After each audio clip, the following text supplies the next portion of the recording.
ರಾಸಾಯನಿಕ ಗುಣಗಳು, ಇದ್ರ ಬಗ್ಗೆ ಅಭ್ಯಾಸ ಮಾಡೋಣ ಇವತ್ತು. ಲೋಹಗಳ ಮತ್ತು ಅಲೋಹಗಳ ರಾಸಾಯನಿಕ ಗುಣಗಳು. ಮಕ್ಕಳೇ, ನಮಗೆಲ್ಲ ಗೊತ್ತಿದೆ, ಪ್ರತಿಯೊಂದು ವಸ್ತು, ಅದು ಲೋಹ ಆಗಿರ್ಬೋದು ಅಥವಾ ಅಲೋಹ ಆಗಿರ್ಬೋದು, ತನ್ನದೇ ಆದಂಥ ಎರಡು ಗುಣಗಳನ್ನು ಹೊಂದಿರ್ತದೆ. ಒಂದು ಭೌತಿಕ ಗುಣ, ಎರಡನೇದು ರಾಸಾಯನಿಕ ಗುಣ. ಹಾಗಾದರೆ ನಾವು ಈ ಒಂದು ತರಗತಿಯಲ್ಲಿ ರಾಸಾಯನಿಕ ಗುಣಗಳ ಬಗ್ಗೆ ಮಾತ್ರ ಅಭ್ಯಾಸ ಮಾಡೋಣ. ಯಾವುದೋ ಲೋಹಗಳ ಮತ್ತು ಅಲೋಹಗಳ ಅಂತಕ್ಕಂಥದ್ದು. ಈ ಮಕ್ಕಳ, ನಿಮ್ಮ ಜೀವನದಲ್ಲಿ ನೀವು ಈ ಲೋಹಗಳ ಮೇಲೆ ಆಗ್ತಕ್ಕಂಥ ಪರಿಣಾಮವನ್ನು ನಾವು ಸಾಮಾನ್ಯವಾಗಿ ನೋಡಿದ್ದೀವಿ. ಅದರಲ್ಲೂ ವಿಶೇಷವಾಗಿ ಲೋಹಗಳಲ್ಲಿ ಕಬ್ಬಿಣ ಅಂತಕ್ಕಂಥದ್ದು ನಿಮಗೆಲ್ಲ ಗೊತ್ತಿದೆ. ಈ ಕಬ್ಬಿಣವನ್ನು ನಾವು ಹೊರಗಡೆಗೆ ತೆಗೆದಾಗ, ಹೊರಗಡೆಗೆ ಸುಮಾರು ದಿನಗಳ ಕಾಲ ಎಸೆದಾಗ, ನಿಮ್ಮ ಹಿತ್ತಲಲ್ಲಿ ಅಥವಾ ಹೊಲದಲ್ಲಿ ಅಥವಾ ಹೊರಗಡೆಗೆ ತೇವಾಂಶ ಇರುವಂಥ ಪ್ರದೇಶದಲ್ಲಿ ಬಿಸಾಡಿದಾಗ ಅದು ಕೆಲವು ದಿನಗಳ ನಂತರ ಅದರಲ್ಲಿ ಒಂದು ಬದಲಾವಣೆ ಆಗ್ತದೆ. ಅದು ಏನು ಅಂತ ಹೇಳಿದರೆ, ಅದನ್ನು ನಾವು ತುಕ್ಕು ಅಂತ ಹೇಳ್ಬಿಟ್ಟು ಕರಿತೀವಿ. ಈಗ ಮಕ್ಕಳೇ, ತುಕ್ಕು ಹಿಡಿಬೇಕಾದ್ರೆ, ತುಕ್ಕು ಅಂತಕ್ಕಂಥದ್ದು ಏನಿದೆಯೋ ಆ ತುಕ್ಕು ಹಿಡಿಬೇಕಾದ್ರೆ ನಮಗೆ ಏನು ಬೇಕು? 3 ವಸ್ತುಗಳು ಬೇಕಾಗ್ತದೆ ಅಂತಕ್ಕಂಥದ್ದು. ಒಂದು ಯಾವುದಪ್ಪ ಅಂತ ಹೇಳಿದ್ರೆ, ತುಕ್ಕಿಡಿಯುವ ವಸ್ತು. ನಾವಿಲ್ಲಿ ತುಕ್ಕಿಡ್ತಕ್ಕಂಥ ವಸ್ತು ಯಾವುದು ಅಂತ ಹೇಳಿದ್ರೆ ಯಾವ? ಕಬ್ಬಿಣ. ಎರಡನೇದಾಗಿರ್ತಕ್ಕಂಥದ್ದು ತೇವಾಂಶ ಅಂತ ಕರಿತೀವಿ. ತೇವಾಂಶ ಅಂತ ಹೇಳಿದ್ರೆ ನೀರಲ್ಲಿ ಅದೇನಿರ್ತದೆ, ಆ ಜಾಗದಲ್ಲಿ ಏನಿರ್ತದೆ ಅಂತ ಹೇಳಿದ್ರೆ ನೀರು ಜಾಸ್ತಿ ಇರೋದಿಲ್ಲ, ಕಡಿಮೆ ಪ್ರಮಾಣದಲ್ಲಿ ಇರ್ತದೆ. ಇದು ತೇವಾಂಶ. ಮತ್ತಿನ್ನೊಂದು ಏನು ಅಂತ ಹೇಳಿದ್ರೆ ಆಕ್ಸಿಜನ್ ಅಂತಕ್ಕಂಥದ್ದು ಬೇಕು. ಈ 3 ವಸ್ತುಗಳು ಸಿಕ್ಕಾಗ, ಒಂದು ಕಡೆ ಇದ್ದಾಗ ಏನಾಗುತ್ತೆ ಅಂತ ಹೇಳಿದ್ರೆ ಅಲ್ಲಿ ನಮ್ಮ ಈ ಒಂದು ಕ್ರಿಯೆ ನಡೀತದೆ ಅಂತಕ್ಕಂಥದ್ದು. ಯಾವ ಕ್ರಿಯೆ ನಡೀತದೆ ಅಂತ ಹೇಳಿದ್ರೆ ತುಕ್ಕು ಹಿಡಿತದೆ ಅಂತಕ್ಕಂಥದ್ದು. ನಾವೀಗ ತುಕ್ಕಿನ ಹಂಗಾದ್ರೆ ನಾವು ತುಕ್ಕು ಹೇಗೆ ಹಿಡಿತದೆ, ಅದರ ಒಂದು ರಾಸಾಯನಿಕ ಸಮೀಕರಣದ ಮೂಲಕ ನಾವಿಲ್ಲಿ ತಿಳ್ಕೊಳ್ಳೋಣ. ಯಾವುದು ಅಂತ ಹೇಳಿದ್ರೆ, ಮೊದಲನೇದಾಗಿರ್ತಕ್ಕಂಥದ್ದು ಕಬ್ಬಿಣ ಅಂತಕ್ಕಂಥದ್ದು. ಕಬ್ಬಿಣ ಪ್ಲಸ್ ತೇವಾಂಶ ಪ್ಲಸ್ ಆಕ್ಸಿಜನ್, ಆವಾಗ ಏನಾಗುತ್ತೆ, ಇಲ್ಲಿ ನಮಗೆ ತುಕ್ಕು ಅಂತಕ್ಕಂಥ ಸಿಗ್ತದೆ. ಈ ತುಕ್ಕು ಅಂತಕ್ಕಂಥದ್ದನ್ನು ನೋಡೋಣ. ಈಗ ನಾವು ಕಬ್ಬಿಣದ ಅಣುಸೂತ್ರ ಏನು ಅಂತ ಹೇಳಿದ್ರೆ Fe ಅಂತಕ್ಕಂಥದ್ದು. Fe ನಮಗೆಲ್ಲ ಗೊತ್ತಿದೆ. ಆಮಂತ್ರ ಕೋಷ್ಟಕದಲ್ಲಿ ನೀವೆಲ್ಲ ನೋಡಿದ್ದೀರಾ. ಈ ಕಬ್ಬಿಣ ಅಂತಕ್ಕಂಥದ್ದು ಡಿ ಬ್ಲಾಕ್ ಧಾತು ಒಂದು ಇಲ್ಲಿದೆ ನೋಡಿ. ಇಲ್ಲಿ ಏನಾಗ್ತದೆ, ಡಿ ಬ್ಲಾಕ್ ಎಲಿಮೆಂಟ್ಸ್ ಅಂತಿದೆ, ಅಂದ್ರೆ ಡಿ ಬ್ಲಾಕಿನ ಧಾತುಗಳು. ಇಲ್ಲಿ ಕಬ್ಬಿಣದ ಅಣುಸೂತ್ರ ಏನಿದೆ ನೋಡಿ, F capital F small C. ಅಲ್ಲ? ಎಸ್. ಹಾಗಾದ್ರೆ ನಾವು ಇಲ್ಲಿ Fe ತಗೊಂಡಿದ್ದೀವಿ. ತೇವಾಂಶ ಅಂತ ಹೇಳಿದ್ರೆ ನಾವು ನೀರು ಮತ್ತು ಆಕ್ಸಿಜನ್, ಈ 3 ವಸ್ತುಗಳನ್ನ ಏನಾಗುತ್ತೆ, 3 ವಸ್ತುಗಳು ಸೇರಿಕೊಂಡಾಗ ಏನಾಗುತ್ತೆ, ಅದು ತುಕ್ಕಾಗ್ತದೆ ಅಂತಕ್ಕಂಥದ್ದು. ಹಾಗಾದ್ರೆ ಈಗ ನಾವು ಅದನ್ನ ಸಮೀಕರಣ ಪೂರ್ಣ ಮಾಡೋಣ. ಈ ಸಮೀಕರಣವನ್ನ ಪೂರ್ಣಗೊಳಿಸೋಣ. ಅಂದ್ರೆ 2Fe2O3 3H2O. ಇದೇನು ಏನು ಅಂತ ಹೇಳಿದ್ರೆ ತುಕ್ಕು ಅಂತಕ್ಕಂಥದ್ದು. ಈ ತುಕ್ಕಿಗೆ ಇನ್ನೊಂದು ಹೆಸರಿದೆ, ಕಬ್ಬಿಣದ ಜಲೀಯ ಆಕ್ಸೈಡ್. ಕಬ್ಬಿಣದ ಜಲೀಯ ಆಕ್ಸೈಡ್ ಅಂತ ಹೇಳ್ಬಿಟ್ಟು ಕರಿತೀವಿ. ಕಬ್ಬಿಣದ ಜಲೀಯ ಆಕ್ಸೈಡ್ ಅಂತ ಹೇಳಿದ್ರು ಅದೇನೆ, ತುಕ್ಕು ಅಂತ ಹೇಳಿದ್ರು ಅದೇನೆ. ಮಕ್ಕಳೇ, ನಾವು ಈ ಒಂದು ತರಗತಿಯಲ್ಲಿ ಈಗ ನೋಡ್ತಾ ಇದ್ದೀರಾ ನೀವು, ನಾನೇನ್ ಮಾಡಿದ್ದೀನಿ, ಸಂಖ್ಯೆಗಳನ್ನ ಬರ್ದಿದ್ದೀನಿ. ಇಲ್ಲಿ ಏನಪ್ಪ, ಇಲ್ಲಿ 4 Fe ಅಂತ ಬರ್ದಾರೆ, ಇಲ್ಲಿ 4 ಇಲ್ಲಿ ಗೊತ್ತಾಗ್ತಾ ಇಲ್ಲ ನಮ್ಗೆ ಅಂತಕ್ಕಂಥದ್ದು. ಈ ನಾನು ಇಲ್ಲಿ ಬರ್ದಿರ್ತಕ್ಕಂಥ ಸಮೀಕರಣ ಏನು ಅಂತ ಹೇಳಿದ್ರೆ ರಾಸಾಯನಿಕ ಸಮೀಕರಣಗಳಲ್ಲಿ ಸರಿದೂಗಿಸಿದ ರಾಸಾಯನಿಕ ಸಮೀಕರಣ ಅಂತ ಹೇಳ್ತೀವಿ ಇದನ್ನ. ಅಂದ್ರೆ ಇಂಗ್ಲಿಷ್ ನಲ್ಲಿ ಬ್ಯಾಲೆನ್ಸ್ಡ್ ಕೆಮಿಕಲ್ ಈಕ್ವೇಶನ್ ಅಂತ ಕರೀತೀವಿ. ಹಾಗಾದ್ರೆ ಬ್ಯಾಲೆನ್ಸ್ ಮಾಡಿ ಕೂಡ ಇಲ್ಲಿ ತೋರಿಸ್ಬಿಡ್ತೀನಿ. ನೀವು ಇದನ್ನು ಯಾಕೆ ಅಂತ ಹೇಳಿದ್ರೆ ಅರ್ಥ ಮಾಡ್ಕೋಬೇಕಾಗ್ತದೆ ಅಂತಕ್ಕಂಥದ್ದು. ಈಗ ನೋಡಿ ಮಕ್ಕಳೇ, ಇಲ್ಲಿ ಇದಕ್ಕೆ ನಾವೇನಂತ ಕರಿತೀವಿ, ಎಲ್ಲವನ್ನ ಪ್ರತಿವರ್ತಕಗಳು ಅಂತ ಕರಿತೀವಿ, ರಿಯಾಕ್ಟೆಂಟ್ಸ್ ಅಂತ ಕರಿತೀವಿ. ಇದಕ್ಕೆ ಉತ್ಪನ್ನಗಳು ಅಂತ ಕರಿತೀವಿ, ಅದಕ್ಕೆ ಪ್ರೊಡಕ್ಟ್ಸ್ ಅಂತ ಕರಿತೀವಿ. ಅಂದ್ರೆ ರಾಸಾಯನಿಕ ಸಮೀಕರಣದಲ್ಲಿ ಪ್ರತಿಕಾರಕಗಳ ತೂಕ ಉತ್ಪನ್ನಗಳ ತೂಕಕ್ಕೆ ಸರಿಯಾಗಿದ್ದರೆ ಅಂತಹ ಸಮೀಕರಣವನ್ನ ಸರಿದೂಗಿಸಿದ ರಾಸಾಯನಿಕ ಸಮೀಕರಣ ಅಥವಾ ಬ್ಯಾಲೆನ್ಸ್ಡ್ ಕೆಮಿಕಲ್ ಈಕ್ವೇಶನ್ ಅಂತ ಕರಿತೀವಿ. ಇಲ್ಲಿ ಎಷ್ಟಿದೆ ನೋಡಿ, ಇಲ್ಲಿ ಕಬ್ಬಿಣದ ಪರಮಾಣುಗಳ ಸಂಖ್ಯೆ ಎಷ್ಟಿದೆ? 4 ಇಲ್ಲಿದೆ, ಇಲ್ಲಿದೆ. ಹಂಗಾದ್ರೆ ನಾವು ಇಲ್ಲಿ 4 ಇರ್ಲೇಬೇಕು ತಾನೆ. ಹಾಗಾದ್ರೆ ನೋಡಿ ಇಲ್ಲಿ ಎಷ್ಟಿದೆ? ಇಲ್ಲಿ 2Fe2 ಅಂತ ಇದೆ. ಇಲ್ಲಿ 2 ಕಾಮನ್ ಇದು ಎರಡು ಎಲ್ಲರಿಗೂ ಅನ್ವಯಿಸ್ತದೆ. ಇಲ್ಲಿಂದ ಎಷ್ಟು ಬರೋದು ಅನ್ವಯಿಸ್ತದೆ. ನಾವು ಇಲ್ಲೇ ನೋಡೋಣ, 2 2 4, ಇಲ್ಲಿ ಎಷ್ಟಿದೆ? 4. ಹೈಡ್ರೋಜನ್ ಎಷ್ಟಿದೆ ಇಲ್ಲಿ ಪ್ರತಿವರ್ಧಕಗಳಲ್ಲಿ? 3 2 6. ಇಲ್ಲಿ ಎಷ್ಟಿದೆ ನೋಡಿ? 3 2 6. ಹಾಗಾದ್ರೆ ಆಕ್ಸಿಜನ್ ಎಷ್ಟಿದೆ ಪ್ರತಿವರ್ತಕಗಳಲ್ಲಿ ಅಂತ ಹೇಳಿದ್ರೆ ಇಲ್ಲಿ 3. ಇಲ್ಲಿ ಎಷ್ಟಿದೆ? 3 2 6. 3 + 6 ಎಷ್ಟಾಗುತ್ತೆ? 9 ಆಗುತ್ತೆ. ಇಲ್ಲಿ ನೋಡಿ 2 3 2 × 3 2 3 6. ಇಲ್ಲಿ ಒಂದು 3 ಇದೆ. ಎಷ್ಟಾಯ್ತು? 9 ಆಯ್ತು. ಹಾಗಾದ್ರೆ ಇದು ರಾಸಾಯನಿಕ ಸಮೀಕರಣ ಏನಾಗಿದೆ? ಸರಿದೂಗಿದೆ. ಈಗ ನಿಮ್ಗೆ ಅರ್ಥ ಆಗಿದೆ ಅನಿಸ್ತದೆ. ಏನೋ ಕಬ್ಬಿಣ ತುಕ್ಕು ಹಿಡಿತಕ್ಕಂಥದ್ದು ಹೇಗೆ, ಆ ಕಬ್ಬಿಣ ತುಕ್ಕು ಹಿಡಿಯಲು ಬೇಕಾದಂತಹ ಕಚ್ಚಾ ವಸ್ತುಗಳು ಯಾವ್ಯಾವು ಅಂತಕ್ಕಂಥದ್ದು ಮಕ್ಕಳಿಗೆಲ್ಲ ನಿಮ್ಗೆ ಅರ್ಥ ಆಗಿದೆ ಅನ್ನಿಸ್ತದೆ.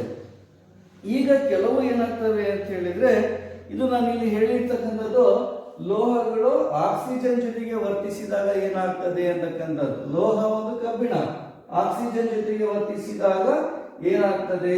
ಆಕ್ಸಿಜನ್ ಜೊತೆ ವರ್ತನೆ ಅಂತಕ್ಕಂಥದ್ದು ಇದು. ಆಕ್ಸಿಜನ್ ನೊಂದಿಗೆ ಏನಾಗಿದೆ? ವರ್ತನೆ. ಆಕ್ಸಿಜನ್ ಜೊತೆಗೆ ವರ್ತನೆಯಲ್ಲಿ ಬಂದಾಗ ಇದನ್ನ ಕಾಣ್ತಾ ಇದ್ದೀವಿ ಅಂತಕ್ಕಂಥದ್ದು. ಅಂದ್ರೆ ಕಬ್ಬಿಣ ಒಂದು ಲೋಹ ಆಕ್ಸಿಜನ್ ಜೊತೆಗೆ ವರ್ತಿಸಿದಾಗ ಅಂದ್ರೆ ನಮಗೆ ತೇವಾಂಶ, ಇದು ಕಬ್ಬಿಣ ತುಕ್ಕಿಡಿಬೇಕಾದ್ರೆ ಕಬ್ಬಿಣ ಮತ್ತು ಆಕ್ಸಿಜನ್ಗಳ ಜೊತೆಗೆ ಇನ್ನೊಂದು ವಸ್ತು ಬೇಕು, ತೇವಾಂಶ. ಹಾಗಾಗಿ ನಾವು ತುಕ್ಕಿನ ಬಗ್ಗೆ ಹೇಳಿದ್ವಿ. ಹಾಗಾದ್ರೆ ಇನ್ನು ನಿಮ್ಮ ಮನೆಯಲ್ಲಿ ಕೆಲವು ವಸ್ತುಗಳು ಇರುತ್ತವೆ, ನೀವೆಲ್ಲ ನೋಡಿದ್ದೀರಾ. ಯಾವ ವಸ್ತುಗಳು ಅಂತ ಹೇಳಿದ್ರೆ, ನಿಮ್ಮ ಮನೆಯಲ್ಲಿ ತಾಮ್ರದ ಪಾತ್ರೆಗಳು ಇರ್ತಾವೆ. ನಿಮ್ಮ ಮನೆಯಲ್ಲಿ ನೀರನ್ನ, ತಾಮ್ರದ ಹಂಡೆಗಳು, ಅದನ್ನು ನಾವು ನೀರನ್ನ ಶೇಖರಿಸಿ ಕುಡಿಯಲು ಅಥವಾ ಬಳಸಲು ಅವನ್ನ ನಾವು ನೀರನ್ನ ಶೇಖರಿಸ್ತೀವಿ. ಈ ತಾಮ್ರ ಒಂದು ಲೋಹವಾಗಿದ್ದು ಏನಾಗುತ್ತೆ? ವಾತಾವರಣದಲ್ಲಿರ್ತಕ್ಕಂತಹ ಆಕ್ಸಿಜನ್ ಜೊತೆಗೆ ಅದು ಕೂಡ ಏನಾಗುತ್ತೆ? ವರ್ತಿಸುತ್ತದೆ. ವರ್ತಿಸ್ಬಿಟ್ಟು ಏನಾಗುತ್ತೆ? ತುಂಬಾ ದಿನಗಳ ಕಾಲ ಅದನ್ನು ಹಾಗೇನೆ ನಾವು ಅದನ್ನು ಸ್ವಚ್ಛಗೊಳಿಸದೆ ಇಟ್ಟಾಗ ಅದರ ಮೇಲ್ಮೈ ಮತ್ತು ಒಳ ಮೇಲೆ ಅಂದ್ರೆ ಅದನ್ನು ನಾವು ನೀರನ್ನು ಶೇಖರಿಸಿ ಇಟ್ಟರೆ ಅದು ನೀರಿನ ಹೊರಗಡೆ ಹೊರಭಾಗದಲ್ಲಿ ಹಸಿರು ಭಾಗ ಉಂಟಾಗುತ್ತದೆ. ಮತ್ತು ಹಂಗೆ ನಾವು ನೀರು ಶೇಖರಿಸದೆ ಇಟ್ಟರೆ ಅದು ಒಳಗಡೆ ಏನಾಗುತ್ತೆ? ಒಂದು ಹಸಿರು ಬಣ್ಣದ ವಸ್ತು ಉಂಟಾಗುತ್ತದೆ. ಅಂದ್ರೆ ಅರ್ಥ ಏನು?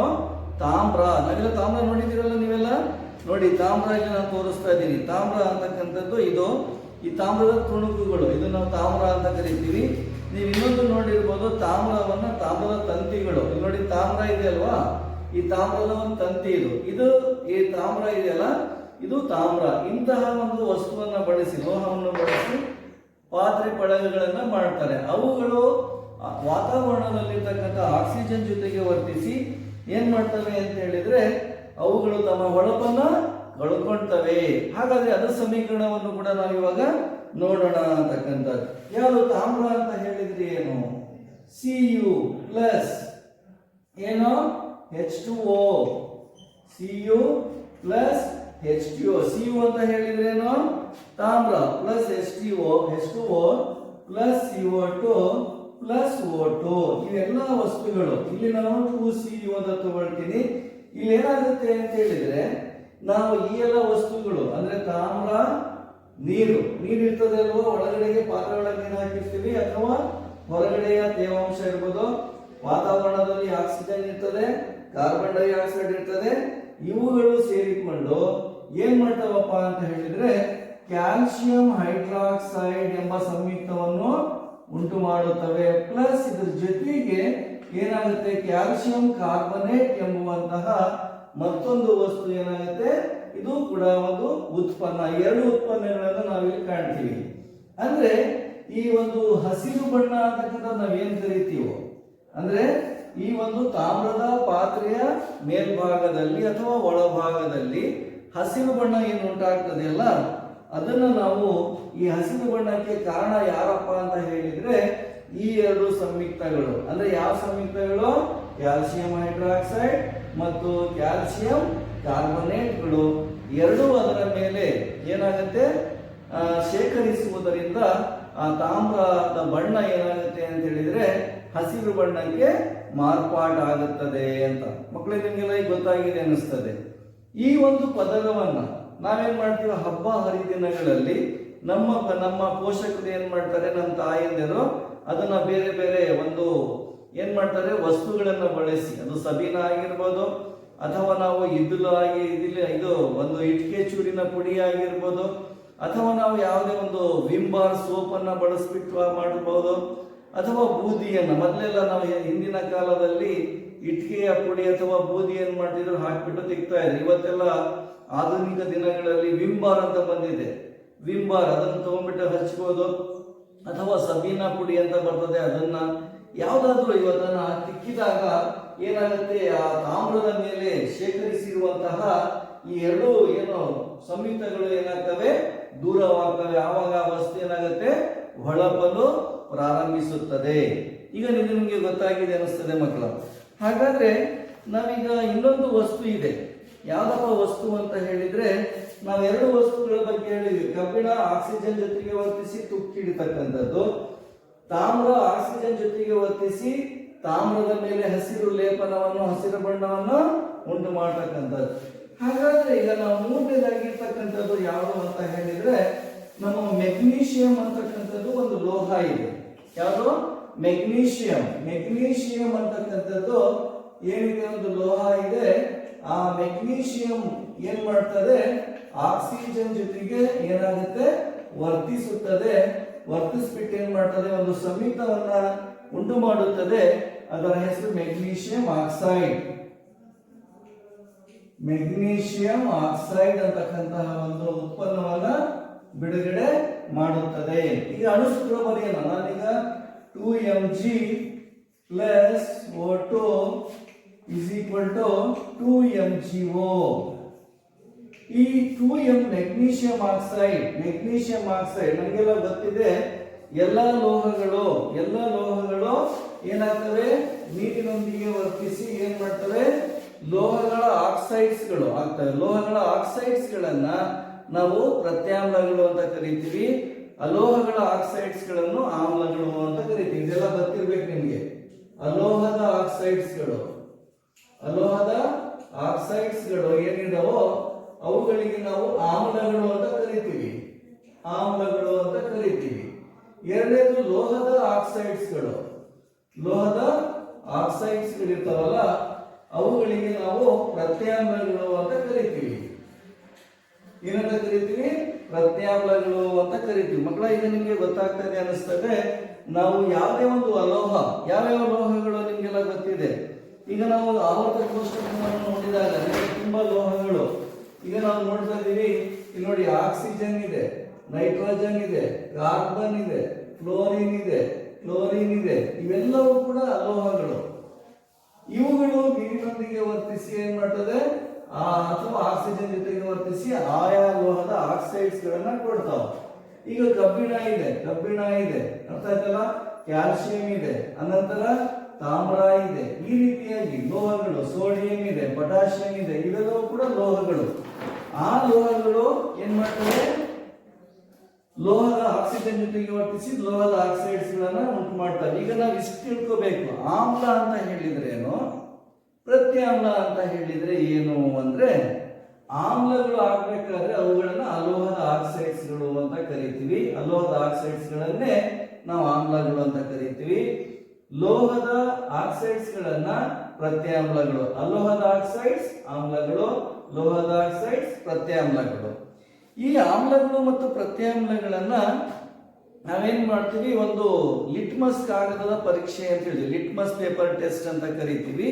ಅಲ್ಲೇನಾಗುತ್ತೆ ಅಂತ ಹೇಳಿದ್ರೆ, ಪ್ರತ್ಯಾಮ್ಲಗಳು, ಆಮ್ಲಗಳನ್ನ ನಾವು ಚೆಕ್ ಮಾಡಬೇಕಾದ್ರೆ ನೀಲಿ ಲಿಟ್ಮಸ್ ಬಣ್ಣದ ಪೇಪರ್ ಏನಾಗುತ್ತೆ, ಕೆಂಪು ಲಿಟ್ಮಸ್ ಆದ್ರೆ ಅದು ನಾವು ಪರೀಕ್ಷಿಸುವಂತಹ ವಸ್ತು ಆಮ್ಲ ಅಂತ ನಾವು ಹೇಳ್ಬಹುದು. ಇದಕ್ಕೆ ನಾವು RB ಅಂತ ಕರಿತೀವಿ, ಅಂದ್ರೆ BR ಅಂತ ಕರಿತೀವಿ. BR ಅಂತ ಹೇಳಿದ್ರೆ ಏನು, ಬ್ಲೂ ಟು ರೆಡ್. ಇಲ್ಲಿ ಬಂದಾಗ ಕೆಂಪು ಬಣ್ಣದ ಲಿಟ್ಮಸ್ ಪೇಪರ್ ಏನಾಗುತ್ತೆ ನೀಲಿ ಲಿಟ್ಮಸ್ಗೆ ಪರಿವರ್ತನೆ ಆಗುತ್ತೆ. ಯಾವುದು ಲೋಹದ ಆಕ್ಸೈಡ್ಸ್ಗಳು ಲೋಹ ಪ್ರತ್ಯಾಮ್ಲಗಳನ್ನು ನಾವು ಪರೀಕ್ಷೆ ಮಾಡಬೇಕಾದ್ರೆ ಅದು ಕೆಂಪು ಲಿಟ್ಮಸ್ ಪೇಪರ್ ಅನ್ನ ನಾವು ಪ್ರತ್ಯಾಮ್ಲದಲ್ಲಿ ಅದ್ದಿದಾಗ ಅದೇನಾಗುತ್ತೆ ನೀಲಿ ಬಣ್ಣಕ್ಕೆ ಪರಿವರ್ತನೆ ಆಗುತ್ತೆ. ಇದು ಸಿಂಪಲ್ ಟೆಸ್ಟ್. ಇದು ಅಂದ್ರೆ ಕೆಂಪು ಅಂದ್ರೆ ಏನು ಆರ್ ಅಂತ RB ಅಂತ ಬರ್ಕೊಂತೀವಿ. ಈಗ ನಿಮ್ಗೆ ಅರ್ಥ ಆಗಿದೆ ಅನಿಸ್ತದೆ.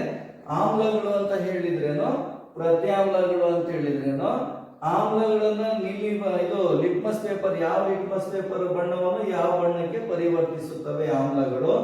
ಅದೇ ರೀತಿ ಪ್ರತ್ಯಾಮ್ಲಗಳು ಯಾವ ಲಿಟ್ಮಸ್ ಬಣ್ಣದ ಪೇಪರ್ ಇಂದ ಯಾವ ಲಿಟ್ಮಸ್ ಅಂದ್ರೆ ಇಲ್ಲಿ ನಾವು ಈ ಪ್ರತ್ಯಾಮ್ಲದ ಬಗ್ಗೆ ನಾವು ಚರ್ಚೆ ಮಾಡ್ತಾ ಇದ್ದೀವಿ. ಅದರಲ್ಲಿ ಬಗ್ಗೆ ನೋಡಿ ಮೆಗ್ನೀಷಿಯಂ ಆಕ್ಸೈಡ್. ಮೆಗ್ನೀಷಿಯಂ ಅಂತಕ್ಕಂಥದ್ದು ಲೋಹ, ಹಾಗಾಗಿ ಇದು ಲೋಹದ ಆಕ್ಸೈಡ್. ಹಾಗಾದ್ರೆ ಇದು ಕೆಂಪು ಲಿಟ್ಮಸ್ ಏನ್ ಮಾಡ್ಬೇಕಿದು ಅದನ್ನ ನೀಲಿ ಲಿಟ್ಮಸ್ಗೆ ಮಾಡ್ಬೇಕು. ಹಾಗಾದ್ರೆ ನಾವು ಇದನ್ನ ಪರೀಕ್ಷೆ ಮಾಡಿ ನೋಡೋಣ ಯಾವುದು ಅಂತ ಹೇಳಿದ್ರೆ ಈಗ ನಾನು ತಗೊಂಡಿರೋದನ್ನ ಮೆಗ್ನೀಷಿಯಂ ಅನ್ನ ಪರೀಕ್ಷೆ ಮಾಡೋಣ, ಟೆಸ್ಟ್ ಮಾಡೋಣ, ನೋಡೋಣ ಇದನ್ನ ಹೇಗಾಗ್ತದೆ ಅಂತಕ್ಕಂಥದ್ದು. ಈಗ ನಾವು ಏನ್ ಮಾಡ್ತಾ ಇದೀವಿ ಅಂತ ಹೇಳಿದ್ರೆ ಈಗ ಇದನ್ನ ನಾವು ಲಿಟ್ಮಸ್ ಪೇಪರ್ ಪರೀಕ್ಷೆಯನ್ನ ಮಾಡೋಣ. ಇದನ್ನ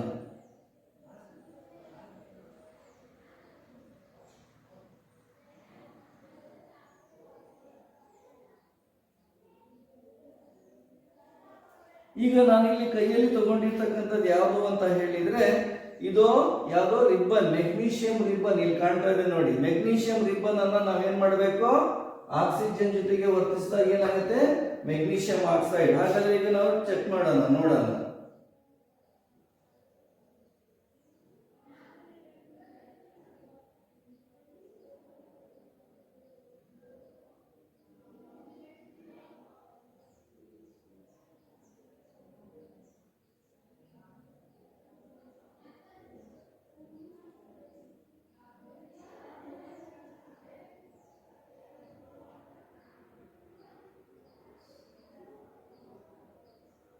ಇದು ಮೆಗ್ನೀಷಿಯಂ ರಿಬ್ಬನ್ ಇದೆಯಲ್ಲ ಉರಿತದೆ, ಉರಿದ್ಬಿಟ್ಟೆ ಇಲ್ಲಿ ಏನಾಗ್ತಾ ಇದೆ ಇದು ಮೆಗ್ನೀಷಿಯಂ ತಂತಿ ಉರಿತಾ ಇದೆ. ಇದೊಂದು ಪೌಡರ್ ಅನ್ನ ನಾವೇನ್ ಮಾಡ್ತೀವಿ ಇದರಲ್ಲಿ ಇದು ಮೆಗ್ನೀಷಿಯಂ ಆಕ್ಸೈಡ್ ಉತ್ಪತ್ತಿ ಆಗ್ತಾ ಇದೆ.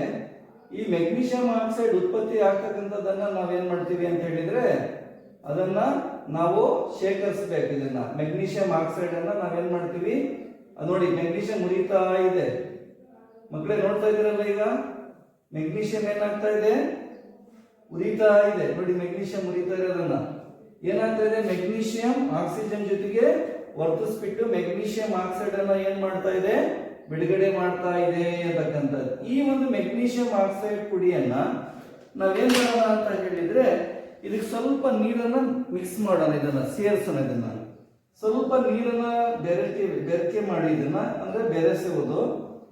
ಅದನ್ನು ಸೇರಿಸಿದಾಗ ಅದೇನಾಗ್ತದೆ ಅಂತ ಹೇಳಿದ್ರೆ ಅದು ಮೆಗ್ನೀಷಿಯಂ ಆಕ್ಸೈಡಿನ ದ್ರಾವಣ ಆಗ್ತದೆ. ಮೆಗ್ನೀಷಿಯಂ ಆಕ್ಸೈಡ್ ಅಂದ್ರೆ ಮೆಗ್ನೀಷಿಯಂ ಆಕ್ಸೈಡ್ ಏನದು ಅದೆಂತದ್ದು ಪ್ರತ್ಯಾಮ್ಲವಾಗಿದೆ ಅಂತಕ್ಕಂಥದ್ದು.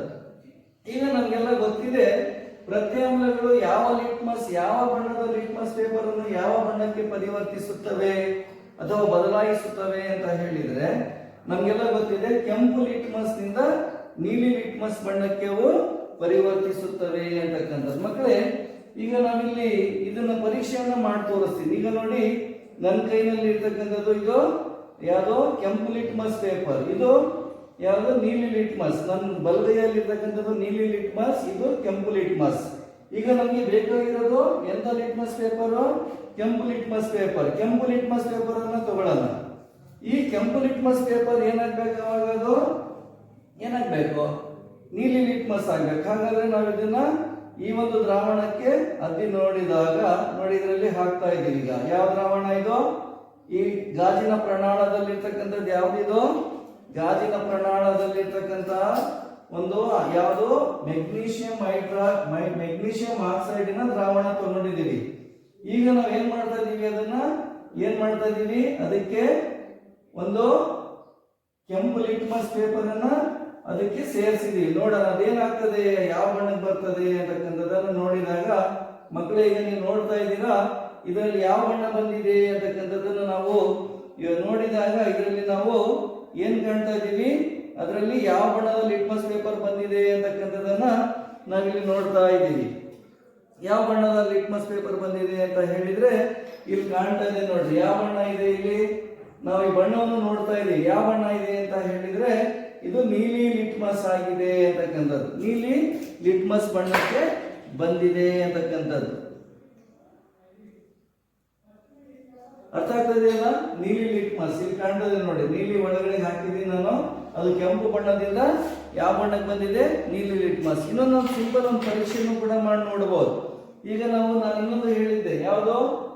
ಆಮ್ಲಗಳು ಯಾವ ಬಣ್ಣವನ್ನ? ನೀಲಿ ಲಿಟ್ಮಸ್ ಅನ್ನ ಕೆಂಪು ಲಿಟ್ಮಸ್. ನೋಡಿ, ಈಗ ನಾವು ಇಲ್ಲಿ ಬ್ಲೂ ಲಿಟ್ಮಸ್ ತಗೊಂಡಿದೀವಿ. ಬ್ಲೂ ಲಿಟ್ಮಸ್ ಅನ್ನ ತಗೊಂಡ್ಬಿಟ್ಟು ನಾನೇನ್ ಮಾಡ್ತೀನಿ, ಈಗ ಇದಕ್ಕೆ ನೀಲಿ ಲಿಟ್ಮಸ್ ಹಾಕ್ಬೇಕು ತಾನೆ, ಕೆಂಪು ಲಿಟ್ಮಸ್ ಹಾಕ್ಬೇಕು. ನೀಲಿಯಿಂದ ಕೆಂಪು ಹಾಕ್ಬೇಕು. ಒಂದು ನಿಂಬೆ ಹಣ್ಣಿನ ರಸವನ್ನ ಇದ್ರ ಮೇಲೆ ಹಿಂಡೋಣ. ಯಾವ್ದಕ್ಕೆ ಅಂತ ಹೇಳಿದ್ರೆ, ಯಾವ್ದಕ್ಕೆ? ಈ ಒಂದು ಯಾವ್ದೋ ನೀಲಿ ಲಿಟ್ಮಸ್ ಪೇಪರ್ಗೆ ನಾನು ಏನ್ ಮಾಡ್ತಾ ಇದ್ದೀನಿ ನೋಡಿ. ಈಗ ಕಾಣ್ತಾ ಇದ್ದೀನಿ ನನ್ನ ಇದರಲ್ಲಿ ಯಾವ್ದನ್ನ ನೀಲಿ ಲಿಟ್ಮಸ್ ಪೇಪರ್ಗೆ ನಾನು ಏನ್ ಹಚ್ಚಿದ್ದೀನಿ? ಅಸಿಟಿಕ್ ಆಮ್ಲವನ್ನ ಹಾಕಿದ್ದೀನಿ. ನೋಡಿ, ನಿಮಗೆ ಗೊತ್ತಾಗಿದೆ. ಎರಡೂ ಕೂಡ ನಾವಿಲ್ಲಿ ನೋಡ್ತಾ ಇದೀವಿ. ಒಂದು ಏನಾಯ್ತು, ಆಮ್ಲಗಳು ನೀಲಿ ಲಿಟ್ಮಸ್ಗೆ ಕೆಂಪು ಲಿಟ್ಮಸ್ ಮಾಡಿದ್ವು.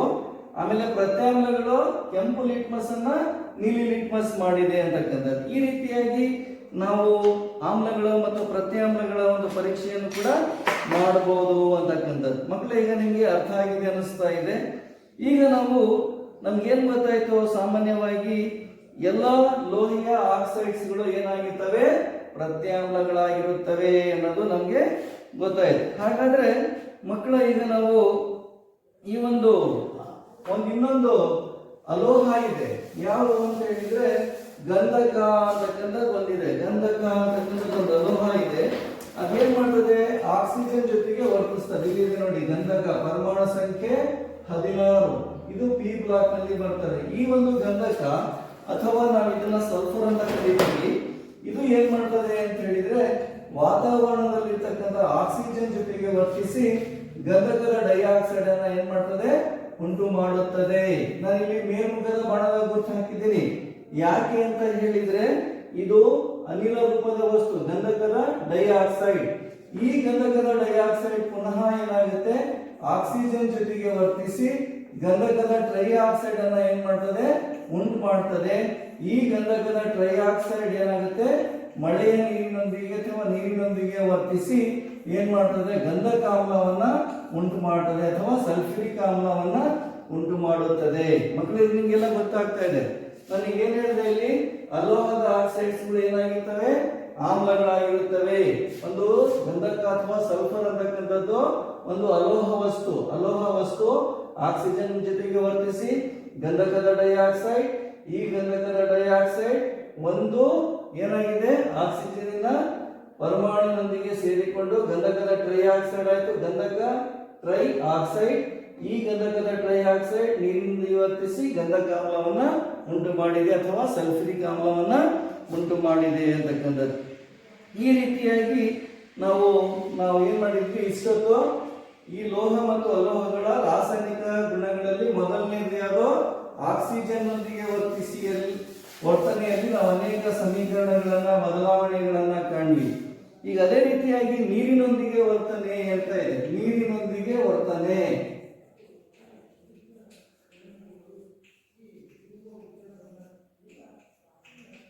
ಈ ನೀರಿನೊಂದಿಗೆ ವರ್ತನೆ ಸಾಮಾನ್ಯವಾಗಿ ನಮ್ಗೆಲ್ಲ ಗೊತ್ತಿದೆ. ಸಾಮಾನ್ಯವಾಗಿ ಲೋಹಗಳು ಏನಾಗ್ತವೆ ಅಂತ ಹೇಳಿದ್ರೆ ಎಲ್ಲ ಲೋಹಗಳು ನೀರಿನೊಂದಿಗೆ ವರ್ತಿಸುವುದಿಲ್ಲ. ಆದರೆ ಕೆಲವು ಲೋಹಗಳು ಮಾತ್ರ ನೀರಿನೊಂದಿಗೆ ವರ್ತಿಸ್ತವೆ. ಅವು ಯಾವುವು ಅಂತ ಹೇಳಿದ್ರೆ ನಮ್ಮ ಎಸ್ ಬ್ಲಾಕ್ ನಲ್ಲಿ ತುಂಬಾ ಶಾರ್ಪ್. ಎಸ್ ಅಂದ್ರೇನು? ತುಂಬಾ ಶಾರ್ಪ್. ಅಂದ್ರೆ ಎಸ್ ಬ್ಲಾಕ್ ಎಲ್ಲಿದೆ? ಆವರ್ತ ಕೋಷ್ಟಕದ ಎಡಭಾಗದಲ್ಲಿದೆ ನೋಡಿ. ಇದರಲ್ಲಿ ಸೋಡಿಯಂ ಮತ್ತು ಪೊಟ್ಯಾಷಿಯಂ ಈ ಎರಡು ಲೋಹಗಳಿದಾವ. ತುಂಬಾ ಕ್ರಿಯಾಪಟುತ್ವ ಲೋಹಗಳಾಗಿದ್ದು ಇವುಗಳು ಗಾಳಿಯಲ್ಲಿ ಇಟ್ಟೇನಾಗುತ್ತೆ? ಸೋಡಿಯಂ ಆಕ್ಸೈಡ್ ಅಥವಾ ಪೊಟ್ಯಾಷಿಯಂ ಆಕ್ಸೈಡ್ ಅನ್ನು ಉಂಟು ಮಾಡುತ್ತವೆ. ಇವುಗಳನ್ನು ನೀರಿನೊಂದಿಗೆ ಇಟ್ಟೇನಾಗುತ್ತೆ? ಸೋಡಿಯಂ ಹೈಡ್ರಾಕ್ಸೈಡ್ ಅಥವಾ ಪೊಟ್ಯಾಷಿಯಂ ಹೈಡ್ರಾಕ್ಸೈಡ್ ಅನ್ನು ಉಂಟು ಮಾಡುತ್ತವೆ. ಹಾಗಾಗಿ ಈ ಎರಡು ಲೋಹಗಳನ್ನ, ಸೋಡಿಯಂ ಮತ್ತು ಪೊಟ್ಯಾಷಿಯಂ ಲೋಹಗಳನ್ನ ಏನ್ ಮಾಡ್ತಾರೆ? ಸೀಮೆ ಎಣ್ಣೆಯಲ್ಲಿ ಶೇಖರಿಸಿ ಇಟ್ಟಿರ್ತಾರೆ. ಮಕ್ಕಳೇ, ನಿಮಗೆಲ್ಲ ಗೊತ್ತಾಯ್ತು. ಸೋಡಿಯಂ ಮತ್ತು ಪೊಟ್ಯಾಷಿಯಂ ತುಂಬಾ ಕ್ರಿಯಾಪಟುತ್ವ ಧಾತುಗಳು. ಇವುಗಳನ್ನ ಗಾಳಿ ಮತ್ತು ನೀರಿನಲ್ಲಿ ಇಟ್ಟಾಗ ಅವು ಬೇರೆ ಬೇರೆ ಉತ್ಪನ್ನಗಳನ್ನ ಕೊಡುತ್ತವೆ. ಹಾಗಾಗಿ ಎರಡು ಧಾತುಗಳನ್ನ ಲೋಹಗಳನ್ನ ಸೀಮೆ ಎಣ್ಣೆಯಲ್ಲಿ ಶೇಖರಿಸಿ ಇಟ್ಟಿರುತ್ತಾರೆ ಅಂತಕ್ಕಂಥದ್ದು.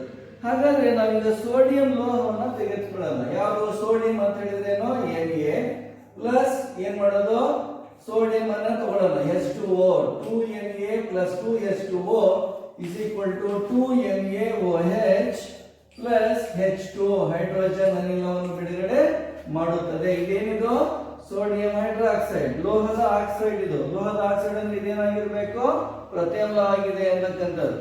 ಈ ರೀತಿಯಾಗಿ ಈ ಸೋಡಿಯಂ ಏನ್ ಮಾಡ್ತದೆ ನೀರಿನೊಂದಿಗೆ ವರ್ತಿಸಿ ಸೋಡಿಯಂ ಆಕ್ಸೈಡ್ ಅನ್ನ ಉಂಟು ಮಾಡುತ್ತದೆ ಅಂತಕ್ಕಂಥದ್ದು. ಸಾಮಾನ್ಯವಾಗಿ ಈ ಒಂದು ಲೋಹ ಅಂತಕ್ಕಂದ್ರೆ ಅದರಲ್ಲಿ ಇನ್ನೊಂದು ಲೋಹ ಇದೆ. ನಾನು ಮೊದಲನೇ ಕಬ್ಬಿಣ ಹೇಳಿದ್ದೆ. ಕಬ್ಬಿಣ ಏನಾಗ್ತದೆ ಅಂತ ಹೇಳಿದ್ರೆ ಅದು ನೀರಿನೊಂದಿಗೆ ಬಹಳ ನಿಧಾನವಾಗಿ ವರ್ತಿಸುತ್ತದೆ. ಹಾಗಾಗಿ ನಾವೀಗ ಇಲ್ಲಿ ಸೋಡಿಯಂ ತುಂಬಾ ಕ್ರಿಯಾಪಟುತ್ವ ಲೋಹ ಆಗಿರೋದ್ರಿಂದ ನಾವು ಅದನ್ನ ಇಲ್ಲಿ ಬರೆದಿದ್ದೀವಿ. ಎರಡನೇದಾಗಿ ಎಲ್ಲ ಅಲೋಹಗಳು ಏನ್ ಮಾಡ್ತವೆ ಅಂತ ಹೇಳಿದ್ರೆ ಅಲೋಹಗಳು ನೀರಿನೊಂದಿಗೆ ವರ್ತಿಸುವುದಿಲ್ಲ ಅಂತಕ್ಕಂಥದ್ದು. ಆದರೆ ಅಲೋಹಗಳು ಗಾಳಿಯೊಂದಿಗೆ ವರ್ತಿಸುತ್ತವೆ.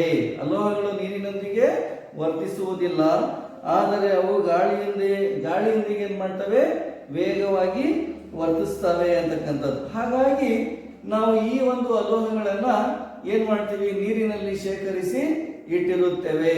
ಈಗ ಉದಾಹರಣೆಗೆ ಮಕ್ಕಳ ಈ ಒಂದೇ ಒಂದು ಇದೆ, ಅದು ಯಾವ್ದಪ್ಪ ಅಂತ ಹೇಳಿದ್ರೆ ಫಾಸ್ಫರಸ್ ಅಂತಕ್ಕಂಥದ್ದು. ಫಾಸ್ಫರಸ್ ಅಂತಕ್ಕಂಥದ್ದು ಅದಕ್ಕೆ ನಾವು ರಂಜಕ ಅಂತ ಕರೀತೀವಿ. ನೋಡಿ ಇದು ಕೂಡ ಪಿ ಬ್ಲಾಕ್ ನಲ್ಲಿ ಬರ್ತದೆ. ಪಿ ಬ್ಲಾಕ್ ನಲ್ಲಿ ರಂಜಕ ಅಂತ ಇದೆ, ಇದು ಫಾಸ್ಫರಸ್. ಈ ರಂಜಕದಲ್ಲಿ ಎರಡು ಬಗೆ, ಒಂದು ಕೆಂಪು ರಂಜಕ, ಇನ್ನೊಂದು ಬಿಳಿ ರಂಜಕ. ಕೆಂಪು ರಂಜಕವನ್ನು ನಾವು ಬೆಂಕಿ ಪಟ್ಟಣಗಳಲ್ಲಿ ಮತ್ತು ಸಿಡಿಮದ್ದುಗಳ ತಯಾರಿಕೆಯಲ್ಲಿ ಬಳಸ್ತಾರೆ. ಈ ಬಿಳಿ ರಂಜಕ ಅಂತಕ್ಕಂಥದ್ದು ಪ್ರಾಣಿಗಳ ಮೂಳೆಗಳಲ್ಲಿ ಇದು ಇರುತ್ತದೆ. ಇದು ಏನ್ ಮಾಡ್ತದೆ ಅಂತ ಹೇಳಿಗೆ ವಾತಾವರಣದಲ್ಲಿ ತೆರೆದಿಟ್ಟಾಗ, ಬಿಳಿ ರಂಜಕವನ್ನು ವಾತಾವರಣದಲ್ಲಿ ತೆರೆದಿಟ್ಟಾಗ ಅದು ರಂಜಕದ ಟ್ರೈಆಕ್ಸೈಡ್ ಮತ್ತು ರಂಜಕದ ಪೆಂಟಾಕ್ಸೈಡ್ ಅಂದ್ರೆ ರಂಜಕದ ಆಕ್ಸೈಡ್ಸ್ ಗಳನ್ನ ಉಂಟು ಮಾಡ್ತದೆ ಮಕ್ಕಳ. ಹಾಗಾಗಿ ಈ ಒಂದು ರಂಜಕವನ್ನ ನಾವೇನ್ ಮಾಡ್ತೀವಿ ನೀರಿನಲ್ಲಿ ಶೇಖರಿಸಿ ಇಟ್ಟಿರ್ತೀವಿ ಅಂತಕ್ಕಂಥದ್ದು.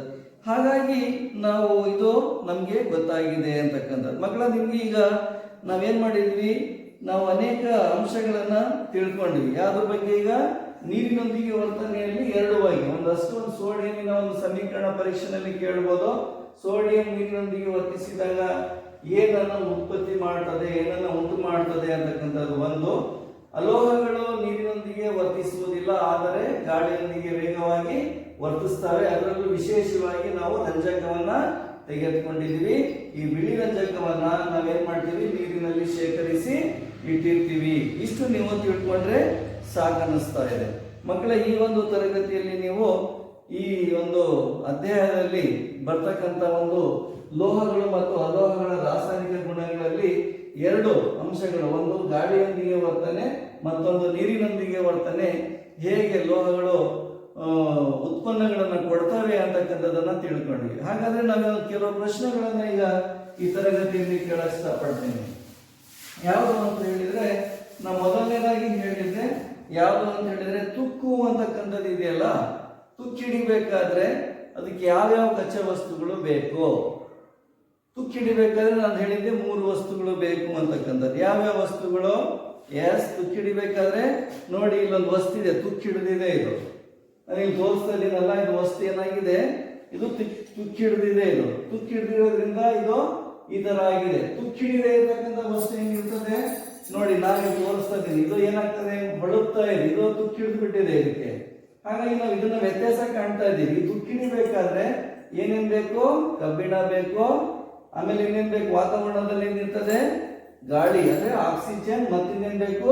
ತೇವಾಂಶ ಬೇಕು. Very good. ಈಗ ತುಕ್ಕಿನ ಮತ್ತೊಂದು ಹೆಸರು ಏನು ಅಂತಕ್ಕಂಥದ್ದು, ತುಕ್ಕು ಅಂತ ಹೇಳಿದ್ನಲ್ಲ, ಅದಕ್ಕೆ ಇನ್ನೊಂದು ಹೆಸರು ಹೇಳಿದ್ದೆ. ಏನ್ ಹೆಸರದು? ಎಸ್, ಕಬ್ಬಿಣದ ಜಲೀಯ ಆಕ್ಸೈಡ್. ಕಬ್ಬಿಣದ ಜಲೀಯ ಆಕ್ಸೈಡ್. ಎಸ್. ಈಗ ನಾವು ತುಕ್ಕು ಆದ ತಕ್ಷಣನೇ ನಾವೇನ್ ಮಾಡಿದ್ವಿ, ತುಕ್ಕಿನಲ್ಲಿ ನಾವು ಮೆಗ್ನೀಷಿಯಂ ಅಂತಕ್ಕಂಥದ್ದು ಹೇಳಿದ್ವಿ. ಮೆಗ್ನೀಷಿಯಂ ಇದೆಯಲ್ಲ, ಆಕ್ಸಿಜನ್ ಜೊತೆಗೆ ವರ್ತಿಸಿ ಏನ್ ಮಾಡ್ತದೆ, ಒಂದು ಸಂಯುಕ್ತವನ್ನು ಉಂಟು ಮಾಡ್ತದೆ, ಅದೇ ಮೆಗ್ನೀಷಿಯಂ ಆಕ್ಸೈಡ್. ಆ ಮೆಗ್ನೀಷಿಯಂ ಆಕ್ಸೈಡ್ ಅದು ಆಮ್ಲನೋ ಪ್ರತ್ಯಾಮ್ಲನೋ ಅಂತ ಪ್ರಶ್ನೆ ಅಷ್ಟೇ. ಮೆಗ್ನೀಷಿಯಂ ಆಕ್ಸಿಜನ್ ಜೊತೆಗೆ ವರ್ತಿಸಿ ಮೆಗ್ನೀಷಿಯಂ ಆಕ್ಸೈಡ್ ಅನ್ನು ಉಂಟು ಮಾಡಿದೆ.